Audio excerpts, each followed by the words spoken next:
महाविकास आघाडीने केली प्रारूप मतदार यादीची होळी. पिंपरी चिंचवड महापालिकेच्या दारासमोर केली होळी. महापालिकेच्या निवडणूक विभागाकडून तयार करण्यात आलेल्या प्रारूप मतदार यादीमध्ये मोठ्या प्रमाणात घोळ असल्याने महाविकास आघाडीने आज मतदार यादीची होळी करून आपला निषेध नोंदवला आहे.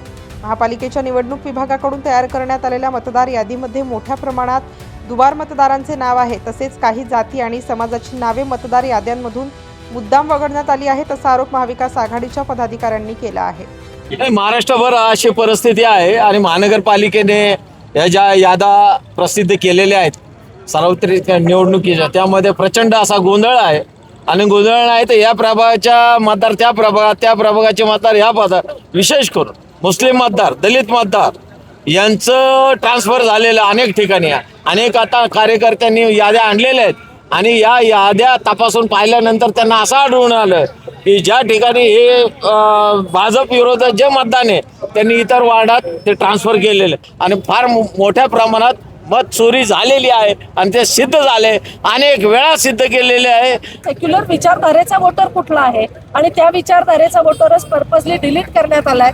बरेचसे बहुजनांची आडनावं त्याच्यातनं डिलीट करण्यात आलेले आहेत, बरेचसे मुस्लिम्स त्याच्यातनं पर्पजली डिलीट करण्यात आलेले आहेत आणि अशा प्रकारे त्यांनी दबाव टाकून म्हणजे खरं तर एका अर्थाने त्यांची निवडणूक आयोगाबरोबरच महायुती आहे.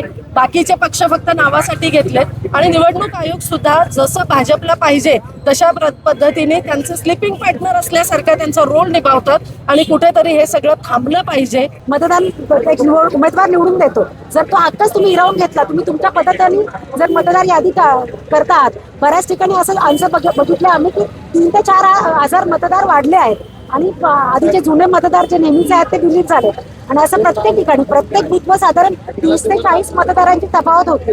म्हणजे 30 ते 40 मतदार ऍड झाले, 30 ते 40 मतदार त्याच्यातनं डिलीट झाले.